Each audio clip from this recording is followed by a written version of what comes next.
Hello friends, આજે આપણે દેશી લીલા ચણાનું શાક બનાવીશું। તો આ રીતના ચણા શિયાળામાં સ્પેશિયલ મળી રહે છે, તો આપણે તેને બધા જ ચણાને ફોલી દેવાના છે। હવે એક પેનમાં આપણે પાણીને ઉકાળવા મૂકવાનું છે, તેમાં ચણાને આપણે અચકચરા બાફી લેવાના છે।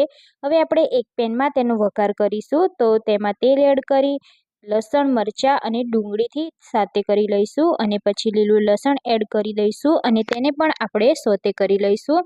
હવે આપણે ટામેટાની પ્યુરી બનાવેલી છે, તો તે પણ આપણે એડ કરી અને મિક્સ કરી લઈશું। લીલી ડુંગળીના પાન એડ કરી દઈશું અને મસાલા કરી દઈશું। તો મસાલામાં આપણે 1 ચમચી જેટલું જીરા પાવડર, 1 ચમચી ગરમ મસાલો, મીઠું, હળદર અને 2 ચમચી લાલ મરચું એડ કરી અને મિક્સ કરી લઈશું। હવે જે આપણે ચણા બાફીને રાખ્યા છે તે બધા ચણાને એડ કરી દેવાના છે અને જરૂર મુજબ પાણી એડ કરી દઈશું। ગ્રેવી પ્રમાણે પાણી એડ કરી દેવાનું। ઢાંકી અને 2 થી 3 મિનિટ જેવું તેને કૂક કરી લઈશું।